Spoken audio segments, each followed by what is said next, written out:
United ਸਿੱਖ student federation ਵੱਲੋਂ ਸਿੱਖ ਨਸਲਕੁਸ਼ੀ ਦੇ 40 ਸਾਲ ਬੀਤਣ ਤੇ ਵਿਸ਼ੇਸ਼ ਸੈਮੀਨਾਰ ਸ੍ਰੀ ਗੁਰੂ ਗ੍ਰੰਥ ਸਾਹਿਬ ਵਰਲਡ ਯੂਨੀਵਰਸਿਟੀ ਸ੍ਰੀ ਫਤਿਹਗੜ੍ਹ ਸਾਹਿਬ ਵਿਖੇ ਕਰਵਾਇਆ ਗਿਆ। ਇਸ ਮੌਕੇ ਵੱਖ-ਵੱਖ ਸਿੱਖ ਵਿਦਵਾਨਾਂ ਨੇ ਆਪਣੇ ਵਿਚਾਰ ਸਿੱਖ ਸੰਗਤਾਂ ਨਾਲ ਸਾਂਝੇ ਕੀਤੇ। ਜਦੋਂ ਵੀ ਕੋਈ ਵੱਡਾ ਘੱਲੂਘਾਰਾ ਵਾਪਰਦਾ ਆ ਜਾਂ ਕੋਈ ਅਜਿਹਾ ਮਹਾਂ ਘਟਨਾਕ੍ਰਮ ਵਾਪਰਦਾ, ਜਿਸ ਤਰ੍ਹਾਂ ਕਿ 1984 ਦਾ ਤੀਜਾ ਘੱਲੂਘਾਰਾ ਸੀ, ਜੂਨ ਤੇ ਨਵੰਬਰ 1984 ਦਾ, ਉਹਦਾ ਜਿਹੜਾ ਅਸਰ ਆ ਉਹ ਉਸ ਪੀੜ੍ਹੀ ਤੱਕ ਸੀਮਤ ਨਹੀਂ ਰਹਿੰਦਾ ਜਿਸ ਪੀੜ੍ਹੀ ਦੇ ਨਾਲ ਉਹ ਵਾਪਰਿਆ ਹੁੰਦਾ। ਅੱਜ ਦਾ ਜਿਹੜਾ ਇਹ ਸਮਾਗਮ ਆ ਇਹ ਵੀ ਇਸ ਗੱਲ ਦੀ ਗਵਾਹੀ ਹੈ, ਕਿਉਂਕਿ ਸਾਡੀ ਸਿੱਖਾਂ ਦੀ ਇੱਕ ਪੀੜ੍ਹੀ ਉਹ ਸੀਗੀ ਜਿਹਦੇ ਨਾਲ 1984 ਵਾਪਰਿਆ। ਦੂਜੀ ਪੀੜ੍ਹੀ ਅਸੀਂ ਸੀਗੇ ਜਿਹੜੇ ਉਸ ਤੋਂ ਬਾਅਦ ਦੇ ਵਿੱਚ ਪਲੇ ਜਵਾਨ ਹੋਏ, ਤੇ ਤੀਸਰੀ ਪੀੜ੍ਹੀ ਜਿਹੜੀ ਆ ਉਹ ਮੇਰੇ ਸਾਹਮਣੇ ਬੈਠੀ ਹੋਈ ਆ, ਤੁਸੀਂ ਸਾਰੇ ਜਿਨ੍ਹਾਂ ਨੇ ਇਹ ਸਮਾਗਮ ਰੱਖਿਆ ਆ। ਸੋ ਇਹ ਸਿਲਸਿਲਾ ਜਿਹੜਾ ਆ ਇਹ ਸਦੀਆਂ ਤੱਕ ਚੱਲਦਾ ਰਹਿਣਾ। ਜਿਸ ਧਰਤੀ ਦੇ ਉੱਪਰ ਆਪਾਂ ਇਕੱਠੇ ਹੋਏ ਆ, ਇਹ ਵੀ ਆਪਾਂ ਨੂੰ ਇਹੀ ਦੱਸਦੀ ਆ। ਆਪਾਂ ਹਰ ਸਾਲ ਅੱਗੇ ਪੋਹ ਦਾ ਮਹੀਨਾ ਆਉਣਾ ਆ, ਤੇ ਤੁਸੀਂ ਦੇਖੋ ਉਦੋਂ ਮਤਲਬ ਦੁਨੀਆ ਭਰ ਦੇ ਵਿੱਚੋਂ ਸਿੱਖ ਇਸ ਧਰਤੀ ਦੇ ਉੱਪਰ ਜੁੜਦੇ ਆ ਸਾਹਿਬਜ਼ਾਦਿਆਂ ਦੀ ਯਾਦ ਦੇ ਵਿੱਚ। ਉਹ ਵੀ ਇੱਕ ਇਸ ਤਰ੍ਹਾਂ ਦਾ ਵੱਡਾ ਮਹਾਂ ਘਟਨਾਕ੍ਰਮ ਸੀਗਾ ਜਿਹਨੂੰ ਅੱਜ ਸਦੀਆਂ ਬਾਅਦ ਵੀ ਅਸੀਂ ਯਾਦ ਕਰਦੇ ਹਾਂ। ਸੋ ਪਹਿਲੀ ਗੱਲ ਤਾਂ ਜਦੋਂ ਆਪਾਂ ਇਸ ਵਰਤਾਰੇ ਦੇ ਬਾਰੇ ਦੇ ਵਿੱਚ ਕਰਨੀ ਆ ਉਹ ਇਹੀ ਹੈ ਕਿ ਇਹ ਸਿਰਫ ਉਸ ਸਮੇਂ ਤੱਕ ਸੀਮਤ ਨਹੀਂ ਸੀਗੀ, ਇਹ ਹੁਣ ਆਉਂਦੇ ਸਮੇਂ ਤੱਕ ਸਿੱਖ ਯਾਦ ਦਾ ਇੱਕ ਅਟੁੱਟ ਹਿੱਸਾ ਬਣ ਗਈ ਹੈ। ਤੇ 40 ਸਾਲ ਦਾ ਵਕਫਾ ਜਿਹੜਾ ਆ ਇਸ ਘਟਨਾਕ੍ਰਮ ਤੇ ਸਾਡੇ ਦਰਮਿਆਨ, ਉਹ ਸਾਨੂੰ ਇੱਕ ਇੰਨੀ ਥਾਂ ਦੇ ਰਿਹਾ ਆ। ਜਿਸ ਤਰ੍ਹਾਂ ਕੋਈ ਵੱਡੀ ਤਸਵੀਰ ਹੋਵੇ, ਤੁਸੀਂ ਉਹਦੇ ਬਹੁਤ ਜ਼ਿਆਦਾ ਨੇੜੇ ਚਲੇ ਜਾਓ ਤੇ ਸ਼ਾਇਦ ਤੁਸੀਂ ਉਹਨੂੰ ਚੰਗੀ ਤਰ੍ਹਾਂ ਨਹੀਂ ਦੇਖ ਸਕਦੇ, ਪਰ ਜੇ ਤੁਸੀਂ ਉਹ ਤੋਂ ਥੋੜ੍ਹੀ ਜਿਹੀ ਵਿੱਥ ਪਾਓ ਤਾਂ ਫਿਰ ਤੁਸੀਂ ਉਹਦੇ ਵਿਸਤਾਰ ਨੇ, ਉਹਦੀਆਂ ਜਿਹੜੀਆਂ ਬਰੀਕੀਆਂ ਆ ਉਹਨਾਂ ਨੂੰ ਦੇਖ ਸਕਦੇ। ਇਸੇ ਤਰ੍ਹਾਂ ਹੀ ਜਿਹੜੇ ਮਹਾਂ ਘਟਨਾਕ੍ਰਮ ਹੁੰਦੇ, ਜਿਹੜੇ ਤਾਂ ਕਿਸੇ ਜੀ ਤੇ ਮਹਾਰਾਜ ਦੀ ਬਖਸ਼ਿਸ਼ ਹੋ ਜਾਵੇ ਉਹ ਹੀ ਲਹਿਦਾ ਗੱਲ ਹੈ ਕਿ ਆਮ ਸਮਾਜ ਨੇ ਜਦੋਂ ਵੀ ਦੇਖਣਾ ਆ ਉਹਨੂੰ ਇੱਕ ਸਮਾਂ ਚਾਹੀਦਾ ਹੁੰਦਾ। ਉਸ ਸਮੇਂ ਦੇ ਵਿੱਚੋਂ ਫਿਰ ਸੂਝ ਇੰਨੀ ਉੱਪਰ ਤੱਕ ਜਾਂਦੀ ਹੈ ਜਾਂ ਇੰਨੀ ਪ੍ਰਬਲ ਹੁੰਦੀ ਹੈ ਕਿ ਤੁਸੀਂ ਉਹਦੇ ਸਾਰੇ ਵਿਸਤਾਰਾਂ ਨੂੰ ਦੇਖਣ, ਸਮਝਣ, ਵਿਚਾਰਨ ਦੇ ਸਮਰੱਥ ਹੋ ਸਕਦੇ। ਸੋ ਇਹ 40 ਸਾਲ ਦਾ ਜਿਹੜਾ ਵਕਫਾ ਆ ਉਹਨੇ ਸਾਨੂੰ ਬਹੁਤ ਸਾਰੇ ਇਸ ਤਰ੍ਹਾਂ ਦੇ ਮੌਕੇ ਦਿੱਤੇ ਕਿ ਸਾਡੇ ਬੰਦੇ ਪਹਿਲਾਂ ਜੋ ਸਰਕਾਰ ਨੇ ਇੱਕ ਗੱਲ ਫੈਲਾਈ ਕਿ ਇਹ ਦੰਗੇ ਸੀਗੇ। ਸੋ ਅਸੀਂ ਜਿੰਨੀਆਂ ਸਿੱਖਾਂ ਦੀਆਂ ਲਿਖਤਾਂ ਦੇਖੀਆਂ, ਪਹਿਲਾਂ ਉਹਦੇ ਵਿੱਚ ਦੰਗੇ ਲਫ਼ਜ਼ ਹੀ ਵਰਤਿਆ ਜਾਂਦਾ ਸੀਗਾ। ਹਾਲਾਂਕਿ ਕੁਝ ਜਿਹੜੀਆਂ ਰੂਹਾਂ ਸੀਗੀਆਂ ਜਿਨ੍ਹਾਂ ਦੇ ਉੱਪਰ ਮਹਾਰਾਜ ਦੀ ਬਖਸ਼ਿਸ਼ ਸੀਗੀ, ਉਹਨਾਂ ਨੇ ਉਦੋਂ ਹੀ ਇਹਨੂੰ ਆਪ ਦੀ ਪਰੰਪਰਾ ਦੇ ਵਿੱਚੋਂ ਘੱਲੂਘਾਰਾ ਬਿਆਨਣਾ ਸ਼ੁਰੂ ਕਰ ਦਿੱਤਾ ਸੀਗਾ। ਕਿਉਂਕਿ ਨਸਲਕੁਸ਼ੀ ਦੇ ਬਾਰੇ ਸਭ ਤੋਂ ਵੱਡੀ ਤੇ ਜ਼ਰੂਰੀ ਚੀਜ਼ ਇਹ ਹੈ ਕਿ ਜਿਹੜੀ ਕੌਮ ਆਪਣੀ ਨਸਲਕੁਸ਼ੀ ਭੁੱਲ ਜਾਂਦੀ ਹੈ, ਤੁਸੀਂ ਉਸ ਚੀਜ਼ ਨੂੰ ਦੁਬਾਰਾ ਹੋਣ ਦੇ ਲਈ ਰਾਹ ਪੱਧਰਾ ਕਰਦੇ ਜੇ। ਸੋ ਇਸ ਕਰਕੇ ਜਿਹੜਾ ਇੱਕ ਅਸੀਂ ਆਮ ਸਿੱਖ ਸਲੋਗਨ ਵਰਤਦੇ ਹਾਂ ਕਿ ਨੈਵਰ ਫੋਰਗੇਟ 1984, ਉਹ ਤੁਹਾਡੇ ਦਿਮਾਗ ਦੇ ਵਿੱਚ ਜ਼ਿਹਨੀ ਤੌਰ ਦੇ ਉੱਤੇ ਹਮੇਸ਼ਾ ਉਕਰਿਆ ਰਹਿਣਾ ਚਾਹੀਦਾ ਹੈ। ਸੋ ਅੱਜ ਵੈਸੇ ਤਾਂ ਨਸਲਕੁਸ਼ੀ ਦਾ ਜਿਹੜਾ ਵਰਤਾਰਾ ਹੈ ਉਹ ਉਹਦੀ ਜਿਹੜੀ ਡਿਮੈਂਸ਼ਨ ਹੈ ਬਹੁਤ ਵੱਡੀ ਹੈ, ਪਰ ਮੈਂ ਇੱਕ ਤਾਂ ਛੋਟੀ ਜਿਹੀ ਜਿਹੜੀ ਟਰਮ ਆ ਜੀਨੋਸਾਈਡ ਤੇ UN ਦੀ ਜਿਹੜੀ ਡੈਫੀਨੇਸ਼ਨ ਆ, 2 ਮਿੰਟ ਉਹਦੇ ਬਾਰੇ ਬੋਲਾਂਗਾ। ਉਸ ਤੋਂ ਬਾਅਦ ਇਹਦੇ ਵਿੱਚ ਜਿਹੜੇ ਮਾਨਸਿਕ ਪੱਖ ਨੇ ਜੀਨੋਸਾਈਡ ਦੇ ਵਰਤਾਰੇ ਦੇ ਵਿੱਚ, ਉਹਨਾਂ ਬਾਰੇ ਤੁਹਾਡੇ ਨਾਲ ਵਿਚਾਰ ਕਰਾਂਗਾ। ਸਭ ਤੋਂ ਪਹਿਲੀ ਗੱਲ ਤਾਂ ਇਹ ਕਿ ਇਹ ਜੀਨੋਸਾਈਡ ਟਰਮ ਆਈ ਕਿੱਥੋਂ। ਇੱਕ ਪੋਲੈਂਡ ਦਾ ਯਹੂਦੀ ਸੀ ਰਫੇਲ ਲੈਮਕਿਨ, ਉਹਦੀ ਇੱਕ ਕਿਤਾਬ ਆਈ ਸੀ ਸਨ 1944 ਦੇ ਵਿੱਚ, ਐਕਸਿਸ ਰੂਲ ਇਨ ਆਕੂਪਾਈਡ ਯੂਰਪ। ਉਹਦੇ ਵਿੱਚ ਉਹਨੇ ਗ੍ਰੀਕ ਭਾਸ਼ਾ ਦਾ ਜਿਹੜਾ ਲਫ਼ਜ਼ ਹੈ ਜੀਨਸ ਤੇ ਲੈਟਿਨ ਦਾ ਸਾਈਡ, ਜੀਨਸ ਤੋਂ ਭਾਵ ਹੈ ਕੋਈ ਟਰਾਈਬ ਜਾਂ ਕਬੀਲਾ, ਤੇ ਸਾਈਡ ਦਾ ਮਤਲਬ ਮਾਰਨਾ, ਉਹਨਾਂ ਨੂੰ ਮਿਕਸ ਕਰਕੇ ਸਭ ਤੋਂ ਪਹਿਲੀ ਵਾਰ ਜਿਹੜੀ ਟਰਮ ਸੀਗੀ ਜੀਨੋਸਾਈਡ ਉਹ ਡਰਾਈਵ ਕੀਤੀ। ਇਹਦੀ ਮੋਟੇ ਰੂਪ ਦੇ ਵਿੱਚ ਇਹਦੀ ਵਿਆਖਿਆ ਇਹ ਹੈ ਕਿ ਕਿਸੇ ਵੀ ਪਛਾਣ ਨੂੰ ਮਿੱਥ ਕੇ ਖਤਮ ਕਰਨਾ। ਇੱਥੇ ਤੁਸੀਂ ਇੱਕ ਚੀਜ਼ ਸਮਝੋ ਕਿ ਖਤਮ ਕਰਨ ਦਾ ਮਤਲਬ ਇਕੱਲਾ ਸਰੀਰ ਨਹੀਂ ਹੁੰਦਾ, ਖਤਮ ਕਰਨ ਦੇ ਬਹੁਤ ਸਾਰੇ ਪੱਖ ਹੁੰਦੇ ਨੇ। ਉਹਦੇ ਵਿੱਚ ਜਿਹੜਾ ਇਹ ਸਾਰਾ ਵਰਤਾਰਾ ਹੈ ਉਹਦੇ ਵਿੱਚ ਮਾਨਸਿਕ ਪੱਧਰ ਦੇ ਉੱਤੇ ਜੇ ਆਪਾਂ ਮੋਟੀ ਗੱਲ ਕਰੀਏ ਤਾਂ ਜਿਹੜੇ ਮਾਰਨ ਵਾਲੇ ਨੇ ਉਹਨਾਂ ਦੇ ਦਿਮਾਗ ਦੇ ਵਿੱਚ ਜੇ ਆਪਾਂ ਇੱਕ ਲਾਈਨ ਦੇ ਵਿੱਚ ਕੋਈ ਸਿਧਾਂਤ ਘੜਨਾ ਹੋਵੇ ਤਾਂ ਉਹਦਾ ਕੰਮ ਹੁੰਦਾ ਹੈ ਕਿ ਕਤਲ ਕਰਨ ਵਾਲੀ ਪੀੜਤ ਧਿਰ ਉਹਦੀ ਸਮੁੱਚੀ ਮਾਨਸਿਕਤਾ, ਸਮੁੱਚੇ ਸਿਧਾਂਤ ਨੂੰ ਖਤਮ ਕਰਨਾ ਔਰ ਉਹਨੂੰ ਖਤਮ ਕਰਕੇ ਕਾਤਲ ਧਿਰ ਦਾ ਜਿਹੜਾ ਸਿਧਾਂਤ ਆ ਉਹਨੂੰ ਖੜਾ ਕਰਨਾ। ਕਿ ਜਦੋਂ 1946 ਚ ਸਭ ਤੋਂ ਪਹਿਲਾਂ ਹਿੰਦੁਸਤਾਨ ਦੀ ਵੰਡ ਦੇ ਸਮੇਂ ਦੰਗੇ ਸ਼ੁਰੂ ਹੋਏ ਤਾਂ ਉਹ ਕਲਕੱਤੇ ਦੰਗੇ ਸ਼ੁਰੂ ਹੋਏ ਸੀ। ਉੱਥੇ ਮੁਸਲਮਾਨ ਅਤੇ ਹਿੰਦੂਆਂ ਦੇ ਆਪਸ ਦੰਗੇ ਸ਼ੁਰੂ ਹੋ ਗਏ। ਉਸ ਸਮੇਂ ਸਿੱਖਾਂ ਦਾ ਉੱਥੇ ਸਭ ਤੋਂ ਵੱਡਾ ਕੰਮ ਟਰੱਕਾਂ ਦਾ ਸੀਗਾ। ਤਾਂ ਸਿੱਖਾਂ ਨੇ ਜੁਮਾ ਲਿਆ ਕਿ ਜਿਹੜੇ ਬੰਦੇ ਫਸੇ ਇਹਨਾਂ ਦੰਗਿਆਂ 'ਚ ਉਹਨਾਂ ਨੂੰ ਕੱਢ ਕੇ ਉਹਨਾਂ ਦੇ ਸਾਫ਼ ਇਲਾਕਿਆਂ ਤੱਕ ਪਹੁੰਚਾਇਆ ਜਾਵੇ। ਜਿਵੇਂ ਕਿ ਮੁਸਲਮਾਨ ਹਿੰਦੂ ਵਾਲੇ ਪਾਸੇ ਫਸ ਗਿਆ, ਉਹਨਾਂ ਦੇ ਪਰਿਵਾਰ ਨੂੰ ਉੱਥੋਂ ਕੱਢ ਕੇ ਮੁਸਲਮਾਨਾਂ ਵਾਲੇ ਮਹੱਲਿਆਂ 'ਚ ਪਹੁੰਚਾਇਆ ਗਿਆ। ਜੇ ਕੋਈ ਹਿੰਦੂ ਮੁਸਲਮਾਨਾਂ ਵਾਲੇ ਪਾਸੇ ਫਸਿਆ ਤਾਂ ਉਹਨੂੰ ਉੱਥੋਂ ਕੱਢ ਕੇ ਗੁਰਦੁਆਰਾ ਸਾਹਿਬ ਜਾਂ ਉਹਨਾਂ ਦੀ ਜਿੱਥੇ ਉਹ ਕਹਿਣ ਉੱਥੇ ਪਹੁੰਚਾਇਆ ਗਿਆ। ਇਹ ਹਫ਼ਤਾ ਇਹ ਤਕਰੀਬਨ ਇਹ ਕਹਿੰਦੇ ਕੰਮ ਚੱਲਿਆ, ਪਰ ਸਿੱਖਾਂ ਨੇ ਬਿਲਕੁਲ ਆਪਦੀ ਸੇਵਾ ਭਾਵਨਾ ਨਾਲ ਦੋਨਾਂ ਧਿਰਾਂ ਦੀ ਮਦਦ ਕੀਤੀ। ਉੱਥੇ ਇੱਕ ਘਟਨਾ ਹੈਗੀ ਕਿ ਹਾਵੜਾ ਰੇਲਵੇ ਸਟੇਸ਼ਨ 'ਤੇ ਇੱਕ ਮੁਸਲਮਾਨ ਪਰਿਵਾਰ ਆਇਆ। ਉਸ ਪਰਿਵਾਰ ਦਾ ਮੁਖੀ ਆਪਣੇ ਪਰਿਵਾਰ ਨਾਲ, ਬੱਚਿਆਂ ਨਾਲ ਸੀ, ਉੱਥੇ ਫਸ ਗਿਆ। ਬਾਹਰ ਬਹੁਤ ਜ਼ਿਆਦਾ ਦੰਗੇ ਹੋ ਰਹੇ ਸੀ। ਸਿੱਖ ਉੱਥੋਂ ਸਟੇਸ਼ਨ ਤੋਂ ਬੰਦਿਆਂ ਨੂੰ ਲੈਣ ਵਾਸਤੇ ਜਾ ਰਹੇ ਸੀਗੇ।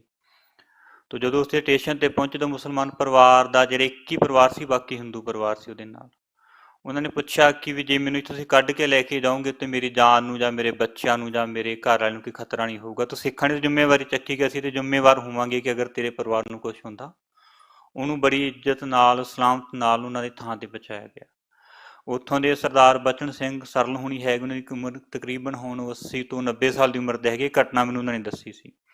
ਉਹ ਕਹਿੰਦੇ ਵੀ ਜਦੋਂ ਇਹ 47 ਦੀ ਵੰਡ ਹੋਈ ਆ ਤਾਂ ਨਨਕਾਣਾ ਸਾਹਿਬ ਸਿੱਖਾਂ ਦਾ ਪਹਿਲਾ ਜਥਾ ਜਦੋਂ ਦਰਸ਼ਨ ਕਰਨ ਗਿਆ ਹੈਗਾ, ਉਹੀ ਮੁਸਲਮਾਨ ਉਸ ਸਮੇਂ ਬਹੁਤ ਵੱਡੇ ਉਸ ਅਹੁਦੇ 'ਤੇ ਸੀਗਾ, ਸ਼ਾਇਦ ਕੋਈ DC ਲੈਵਲ ਦਾ ਉੱਥੇ ਅਹੁਦਾ ਸੀ ਜਿੱਥੇ ਉਹ ਸੀਗਾ। ਉਹਨੇ ਨਿੱਜੀ ਰੂਪ 'ਚ ਸਿੱਖ ਜਥੇ ਦੀ ਬਹੁਤ ਸੇਵਾ ਕੀਤੀ ਆਪ। ਤੇ ਜਦੋਂ ਉਹਨੇ ਪੁੱਛਿਆ ਕਿ ਤੁਸੀਂ ਸੇਵਾ ਕਿਉਂ ਕਰ ਰਹੇ ਹੋ, ਤਾਂ ਉਹਨੇ 1946 ਵਾਲੀ ਘਟਨਾ ਸੀ ਕਿ ਅੱਜ ਜਿਵੇਂ ਜਿਉਂਦਾ ਵਸਦਾ ਹੈਗਾ ਜਾਂ ਮੇਰਾ ਪਰਿਵਾਰ ਹੈਗਾ, ਉਹ ਇਸ ਘਟਨਾ ਕਰਕੇ ਹੈਗਾ।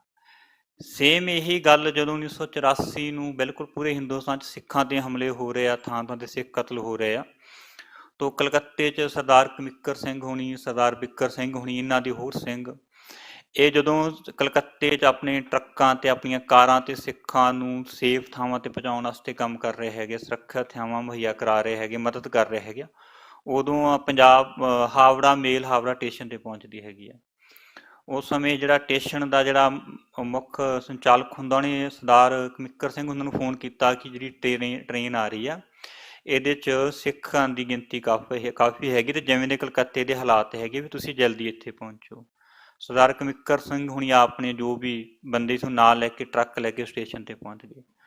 ਉਸ ਸਮੇਂ ਸਟੇਸ਼ਨ ਬਿਲਕੁਲ ਖਾਲੀ ਸੀਗਾ। ਉੱਥੋਂ ਨੇ ਸਿੱਖਾਂ ਨੂੰ ਬਾਹਰ ਕੱਢਿਆ ਅਤੇ ਗੁਰਦੁਆਰਾ ਸਾਹਿਬ ਵਾਲੇ ਪਾਸੇ ਨੂੰ ਜਾ ਰਹੇ ਸੀਗੇ। ਤਾਂ ਸਟੇਸ਼ਨ 'ਤੇ ਬਿਲਕੁਲ ਆਖਰਲੇ ਕੋਨੇ 'ਤੇ ਇੱਕ ਹਿੰਦੂ ਪਰਿਵਾਰ ਸੀਗਾ। ਉਹ ਪਰਿਵਾਰ ਦੇ ਪੂਰੇ ਜੀਅ ਸੀਗਾ, ਪੂਰਾ 10-12 ਬੰਦੇ ਦਾ ਪਰਿਵਾਰ ਸੀਗਾ। ਤਾਂ ਉਹਦੀ ਖਬਰ ਜਦੋਂ ਸਰਦਾਰ ਕਮਿੱਕਰ ਸਿੰਘ ਉਹਨਾਂ ਨੂੰ ਲੱਗੀ ਕਿ ਆਪਾਂ ਨੂੰ ਉਹਨਾਂ ਨੂੰ ਵੀ ਬਚਾਉਣਾ ਚਾਹੀਦਾ, ਉਹਨਾਂ ਨੂੰ ਉੱਥੇ ਸਿੱਖ ਉਹਨਾਂ ਕੋਲ ਪਹੁੰਚੇ। ਉਹ ਪਰਿਵਾਰ ਹਿੰਦੂ ਪਰਿਵਾਰ ਦੇ ਮੁਖੀ ਦੀ ਪਹਿਲੀ ਇਹ ਗੱਲ ਸੀ ਵੀ ਬਾਹਰ ਸਿੱਖਾਂ ਦਾ ਇੰਨਾ ਕੁਛ ਹੋ ਰਿਹਾ ਜਾਂ ਟ੍ਰੇਨ 'ਚ ਇੰਨਾ ਕੁਛ ਹੁੰਦਾ ਆ ਰਿਹਾ ਵੀ ਤੁਹਾਨੂੰ ਉਮੀਦ ਹੈ ਵੀ ਤੁਸੀਂ ਸਿੱਖਾਂ ਨਾਲ ਪਲੇ ਟਰੱਕਾਂ 'ਚ ਸਾਨੂੰ ਬਿਲਕੁਲ ਇੱਥੋਂ ਸੁਰੱਖਿਅਤ ਕੱਢ ਸਕਦੇ ਹੋ ਜਾਂ ਸੁਰੱਖਿਅਤ ਘਰੇ ਪਹੁੰਚਾ ਸਕਦੇ ਹੋ। ਤਾਂ ਸਰਦਾਰ ਕਮਿੱਕਰ ਸਿੰਘ ਨੇ ਉੱਥੇ ਕਿਹਾ ਸੀ ਕਿ ਅਸੀਂ ਇਹਦੀ ਜ਼ਿੰਮੇਵਾਰ ਹੈਗੇ ਹਾਂ ਕਿ ਅਗਰ ਤੁਹਾਨੂੰ ਕੁਛ ਹੁੰਦਾ ਹੋਇਆ। ਤਾਂ ਸਰਦਾਰ ਕਮਿੱਕਰ ਸਿੰਘ ਉਹਨਾਂ ਨੇ ਇੰਨੇ ਬਿਲਕੁਲ ਔਖੇ ਸਮੇਂ ਜਦੋਂ ਸਿੱਖਾਂ ਦੇ ਚਾਰੇ ਪਾਸੋਂ ਭੀੜ ਬਣੀ ਹੋਈ ਆ, ਉਹਨਾਂ ਨਾਲ ਦੇ ਸਿੱਖਾਂ ਨੇ ਉਸ ਪਰਿਵਾਰ ਨੂੰ ਉੱਥੋਂ ਕੱਢਿਆ, ਉਹਨਾਂ ਦੇ ਇੱਕ ਗੁਰਦੁਆਰਾ ਸਾਹਿਬ ਹੈਗਾ ਉੱਥੇ ਰੱਖਿਆ। ਫਿਰ ਉਹ ਪਰਿਵਾਰ ਨੂੰ ਬਿਲਕੁਲ ਇੰਨੀ ਜੋਖਮ 'ਚ ਲੈ ਕੇ 3 ਦਿਨ ਬਾਅਦ ਆਪਦੇ ਘਰੇ ਛੱਡ ਕੇ ਆਈ। ਉਹ ਪਰਿਵਾਰ ਅਗਲੇ ਦਿਨ ਬਿਲਕੁਲ ਉਹ ਪਰਿਵਾਰ ਨੂੰ ਜਦੋਂ ਘਰੇ ਪਹੁੰਚਾਇਆ ਗਿਆ, ਉਸ ਤੋਂ ਬਾਅਦ ਅਗਲੇ ਦਿਨ ਉਹ ਪਰਿਵਾਰ ਆਪਣੇ ਮਹੱਲੇ ਦੇ ਕੁਛ ਮੁੰਡਿਆਂ ਨੂੰ ਲੈ ਕੇ ਨਾਲ ਉਹ ਬੰਦੇ ਹੋਣੀ ਸਿੱਖਾਂ ਦੇ ਖਾਣ ਵਾਸਤੇ ਕੁਝ ਰਾਸ਼ਨ ਪਾਣੀ, ਸੁੱਕਾ ਅਨਾਜ ਲੈ ਕੇ ਆਏ। ਤਾਂ ਉਹਨੇ ਸਿੱਖਾਂ ਦੇ ਨਾਲ ਮਦਦ ਕਰਨ ਵਾਸਤੇ ਵੀ ਆਏ। ਤਾਂ ਸਿੱਖਾਂ ਨੇ ਜਿੱਥੇ ਇੰਨਾ ਕੁਛ ਹੋ ਰਿਹਾ ਸੀ ਥਾਂ ਤਾਂ ਸਿੱਖਾਂ ਦੇ ਕਤਲ, ਫਿਰ ਵੀ ਆਪਣਾ ਜੋ ਮਹਾਰਾਜ ਜੋ ਦਿੱਤਾ ਹੋਇਆ ਉਹਨਾਂ ਦਾ ਜੀਵਨ ਜਾਂਚ ਹੈਗੀ ਉਹ ਛੱਡੀ ਨਹੀਂ ਹੈਗੀ। ਆਪਾਂ ਨਵੰਬਰ 84 ਬਾਰੇ ਇਹ ਸਾਰੀ ਗੱਲਾਂ ਕਰਦੇ ਹੈ ਕਿ ਸਿੱਖਾਂ ਦਾ ਬਹੁਤ ਨੁਕਸਾਨ, ਇਹ 'ਚ ਕੋਈ ਦੋ ਰਾਏ ਨਹੀਂ ਹੈ ਵੀ ਨੁਕਸਾਨ ਨਹੀਂ ਹੋਇਆ। ਸਿੱਖ ਕਤਲ ਹੋਏ, ਬੀਬੀਆਂ ਦੀ ਬੇਪੱਤੀ ਹੋਈ, ਗੁਰੂ ਘਰਾਂ ਦੇ ਅਦਬ ਸਤਿਕਾਰ 'ਚ ਬੇਅਦਬੀਆਂ ਹੋਈਆਂ ਉੱਥੇ। ਪਰ ਇੱਥੇ ਹੈ ਕਿ ਜਿੱਥੇ ਸਿੱਖਾਂ ਨੇ ਇੰਨਾ ਸਭ ਕੁਛ ਹੋ ਰਿਹਾ ਸੀ, ਸਿੱਖਾਂ ਨੇ ਮਹਾਰਾਜ ਦੇ ਅਦਬ ਸਤਿਕਾਰ ਵਾਸਤੇ ਜਾਂ ਆਪਦੀ ਰਾਖੀ ਵਾਸਤੇ ਬਹੁਤ ਵਧੀਆ ਉਦਮ ਕੀਤੇ। ਮੈਂ ਉਹਦੀਆਂ ਕੁਛ ਘਟਨਾਵਾਂ ਸਾਂਝੀਆਂ ਕਰਨਾ ਚਾਹੁੰਦਾ ਹੈਗਾ। ਇਹ ਬੰਗਾਲ ਦੀ ਅੰਡਾਲ ਕੋਲ ਅਖੜਾ ਕਰਕੇ ਇੱਕ ਜਗ੍ਹਾ ਹੈ, ਉੱਥੋਂ ਦੀ ਘਟਨਾ ਹੈਗੀ। ਉੱਥੇ ਸਵੇਰੇ ਹੀ ਇਹ ਭੀੜ ਨੇ ਜਦੋਂ ਹਮਲਾ ਕੀਤਾ, ਦਿਨ ਦਾ ਬਿਲਕੁਲ 84 9 10 9 ਤੋਂ ਪਹਿਲਾਂ ਦੀ ਇਹ ਕਹਿੰਦੀ ਘਟਨਾ ਹੈਗੀ। ਭੀੜ 'ਚ 1000 ਕੁ ਬੰਦਾ ਹੋਊਗਾ, ਗੁਰਦੁਆਰਾ ਸਾਹਿਬ ਤੇ ਹਮਲਾ ਕਰਨ ਆ ਰਿਹਾ ਸੀ। ਉਸ ਸਮੇਂ ਗ੍ਰੰਥੀ ਸਿੰਘ ਨੇ ਕੁਛ ਆਪਣੀ ਅਖਲਾਕੀ ਕਮਜ਼ੋਰੀ ਦਿਖਾਈ, ਉਹ ਗੁਰਦੁਆਰਾ ਸਾਹਿਬ ਛੱਡ ਕੇ ਭੱਜ ਗਿਆ। ਤੋ ਉਸ ਤੇ ਗੁਰਦੁਆਰਾ ਸਾਹਿਬ ਤੋਂ ਥੋੜੀ ਦੂਰੀ ਸਰਦਾਰ ਜੋਗਿੰਦਰ ਸਿੰਘ ਉਹਨਾਂ ਦਾ ਮਕਾਨ ਸੀਗਾ। ਉਹਨੂੰ ਜਦੋਂ ਪਤਾ ਲੱਗਾ ਕਿ ਭੀੜ ਗੁਰਦੁਆਰਾ ਸਾਹਿਬ ਵੱਲ ਨੂੰ ਪਾਸੇ ਨੂੰ ਆ ਰਹੀ ਹੈ, ਉਹ ਕਾਫੀ ਬਜ਼ੁਰਗ ਸੀਗੇ ਜੋਗਿੰਦਰ ਸਿੰਘ ਹੋਣੀ, ਉਹ ਭੀੜ ਨੂੰ ਰੋਕਣ ਵਾਸਤੇ ਇਕੱਲੇ ਹੀ ਤਕਰੀਬਨ 80 ਸਾਲ ਦੀ ਉਮਰ ਦੇ ਹੋਣਗੇ, ਉਹ ਭੀੜ ਨੂੰ ਰੋਕਣ ਵਾਸਤੇ ਗੁਰਦੁਆਰਾ ਸਾਹਿਬ ਪਾਸੇ ਨੂੰ ਆ ਗਏ। ਜਦੋਂ ਭੀੜ ਬਿਲਕੁਲ ਉਹ ਵੀ ਪਹੁੰਚੇ, ਭੀੜ ਵੀ ਉੱਥੇ ਪਹੁੰਚ ਚੁੱਕੀ ਸੀਗੀ। ਤੋ ਸਰਦਾਰ ਜੋਗਿੰਦਰ ਸਿੰਘ ਉਹਨਾਂ ਨੇ ਭੀੜ ਨੂੰ ਰੋਕਣ ਦੀ ਕੋਸ਼ਿਸ਼ ਕੀਤੀ, ਪਰ ਭੀੜ ਨਾ ਰੁਕੀ। ਭੀੜ ਦੇ ਬੰਦੇ ਨੇ ਆਖਿਆ ਕਿ ਤੁਸੀਂ ਪਾਸੇ ਹੋ ਜਾਓ, ਅਸੀਂ ਗੁਰਦੁਆਰਾ ਸਾਹਿਬ ਨਾਲ ਜੋ ਕਰਨਾ ਹੈ ਅਸੀਂ ਕਰਾਂਗੇ। ਪਰ ਸਰਦਾਰ ਜੋਗਿੰਦਰ ਸਿੰਘ ਹੁਣੀ ਉੱਥੋਂ ਪਾਸੇ ਨਹੀਂ ਹੋਏ। ਭੀੜ ਨੇ ਉਹਨਾਂ ਨੂੰ ਪੱਥਰਾਂ ਨਾਲ ਜਾਂ ਲਾਠੀਆਂ ਨਾਲ ਕੁੱਟ ਕੇ ਉੱਥੇ ਸ਼ਹੀਦ ਕਰ ਦਿੱਤਾ। ਪਰ ਜਿਉਂਦੇ ਜੀ ਸਰਦਾਰ ਜੋਗਿੰਦਰ ਸਿੰਘ ਹੁਣੀ ਉੱਥੋਂ ਪਾਸੇ ਨਹੀਂ ਹੋਏ ਸੀਗੇ। ਉਸ ਤੋਂ ਬਾਅਦ ਜਦੋਂ ਇਹ ਭੀੜ ਬਿਲਕੁਲ ਹਮਲਾ ਗੁਰਦੁਆਰਾ ਸਾਹਿਬ ਦੇ ਮਹਾਰਾਜ ਸਰੂਪਾਂ ਦੀ ਬੇਅਦਬੀ ਕਰਕੇ ਅਗਲੇ ਪਾਸੇ ਨੂੰ ਗਈ, ਤਾਂ ਉੱਥੇ ਸਰਦਾਰ ਕੁੰਦਨ ਸਿੰਘ ਉਹਨਾਂ ਦੇ ਘਰਾਂ ਵਾਲੇ ਪਾਸੇ ਨੂੰ ਜਦੋਂ ਪਹੁੰਚੀ ਹੈਗੀ ਆ, ਤਾਂ ਸਿੱਖਾਂ ਨੂੰ ਜਦੋਂ ਪਤਾ ਲੱਗੀ ਭੀੜ ਬਹੁਤ ਚੜ੍ਹ ਕੇ ਆ ਰਹੀ, ਸਿੱਖਾਂ ਨੇ ਇੱਕ ਥਾਂ 'ਤੇ ਇਕੱਠੇ ਹੋ ਕੇ ਮੁਕਾਬਲਾ ਕਰਨ ਦਾ ਸੋਚਿਆ। ਸਰਦਾਰ ਕੁੰਦਨ ਸਿੰਘ ਹੋਣੀ ਸੀ, ਹਜ਼ਾਰਾ ਸਿੰਘ ਹੋਣੀ ਸੀ ਉੱਥੇ।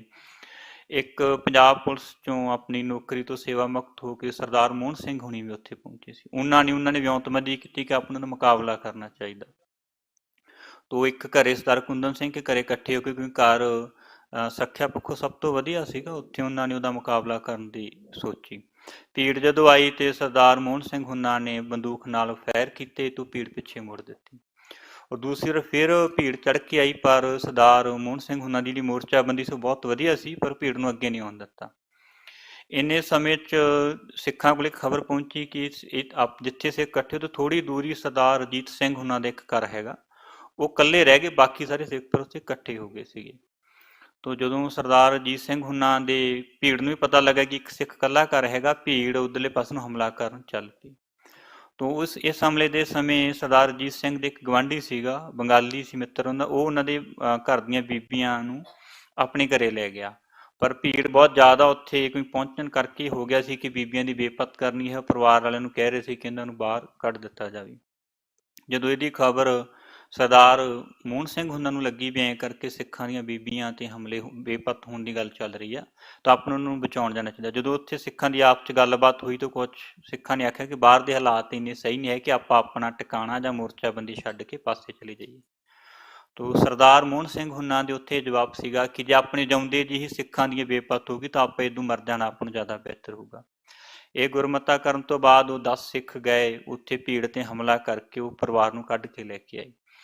ਜਦੋਂ ਬਿਲਕੁਲ ਵਾਪਸ ਆ ਰਹੇ ਸੀ ਭੀੜ ਨੂੰ ਬੀਬੀਆਂ ਨੂੰ ਲੈ ਕੇ, ਜਦੋਂ ਬਿਲਕੁਲ ਦਰਵਾਜ਼ੇ ਤੇ ਪਹੁੰਚੇ ਤੇ ਪੁਲਿਸ ਨੇ ਉੱਥੇ ਗੋਲੀ ਚਲਾ ਦਿੱਤੀ। ਇਸ ਗੋਲੀਬਾਰੀ ਵਿੱਚ ਸਰਦਾਰ ਮੋਹਨ ਸਿੰਘ ਹੁਣੀ ਮੌਕੇ ਤੇ ਹੀ ਸ਼ਹੀਦ ਹੋ ਗਏ ਸੀਗੇ। ਉਹਨਾਂ ਨੇ ਇੱਕ ਸੀਗੇ ਕੁੰਦਨ ਸਿੰਘ ਨੂੰ ਬਾਂਹ 'ਚ ਗੋਲੀ ਲੱਗੀ ਸੀ। ਔਰ ਪੁਲਿਸ ਦਾ ਤੁਸੀਂ ਇੱਥੇ ਵਰਤਾਰਾ ਦੇਖੋ, ਸਾਰੇ ਕਾਸੇ 'ਚ ਪੁਲਿਸ ਦਾ ਕੀ ਕੰਮ ਕਰਨ ਦਾ ਤਰੀਕਾ ਹੋਊਗਾ ਕਿ ਪੁਲਿਸ ਨੇ ਉੱਥੋਂ 13 ਸਿੱਖਾਂ ਨੂੰ ਗ੍ਰਿਫਤਾਰ ਕੀਤਾ, ਉਹਨਾਂ ਨੂੰ ਥਾਣੇ ਲੈ ਗਏ। ਉਹ 13 ਸਿੱਖਾਂ ਉੱਪਰ ਪਰਚਾ ਸੀਗਾ। ਉਹ ਮੁੜ ਕੇ ਦੁਰਗਾਪੁਰ ਦੀ ਕਮੇਟੀ, ਗੁਰਦੁਆਰਾ ਸਾਹਿਬ ਵਾਲੀ ਕਮੇਟੀ ਆਈ, ਉਹਨਾਂ ਨੇ ਉਹਨਾਂ ਦੀਆਂ ਜ਼ਮਾਨਤਾਂ ਕਰਾਈਆਂ ਔਰ ਪਰਚਾ ਬਾਅਦ 'ਚ ਚਲੋ ਕੁਝ ਸਮੇਂ ਬਾਅਦ ਉਹ ਰਫਾ ਦਫਾ ਹੋ ਗਿਆ। ਇਹ ਸਾਰੇ ਵਰਤਾਰੇ 'ਚ ਇਸ ਤਰ੍ਹਾਂ ਹੀ ਰਿਹਾ। ਜਦੋਂ ਆਪਾਂ ਇਹ ਗੱਲ ਕਰਦੇ ਹਾਂ ਕਿ ਸਾਰੇ ਹੀ ਬੰਦੇ ਸਾਰੇ ਪਾਸੇ ਸਿੱਖਾਂ ਤੇ ਹਮਲੇ ਹੋ ਰਹੇ ਸੀਗੇ, ਮੈਂ ਇੱਥੇ 2-4 ਘਟਨਾਵਾਂ ਸਾਂਝੀਆਂ ਕਰਨਾ ਚਾਹੁੰਦਾ ਕਿ ਜਿੱਥੇ ਜਿਹੜੇ ਸਿੱਖਾਂ ਦੇ ਗਵਾਂਢੀ ਸੀ ਜਾਂ ਗੈਰ ਸਿੱਖ ਬੰਦੇ ਸੀ, ਉਹਨਾਂ ਨੇ ਕਿਵੇਂ ਮਦਦ ਕੀਤੀ। ਬਕਾਰੋ ਬਾਰੇ ਬਿਲਕੁਲ ਇਹ ਹੈ ਕਿ ਸਿੱਖਾਂ ਦਾ ਦਿੱਲੀ ਕਾਨਪੁਰ ਤੋਂ ਬਾਅਦ ਜੇ ਸਭ ਤੋਂ ਜ਼ਿਆਦਾ ਨੁਕਸਾਨ ਹੋਇਆ ਤਾਂ ਬਕਾਰੋ 'ਚ ਹੋਇਆ।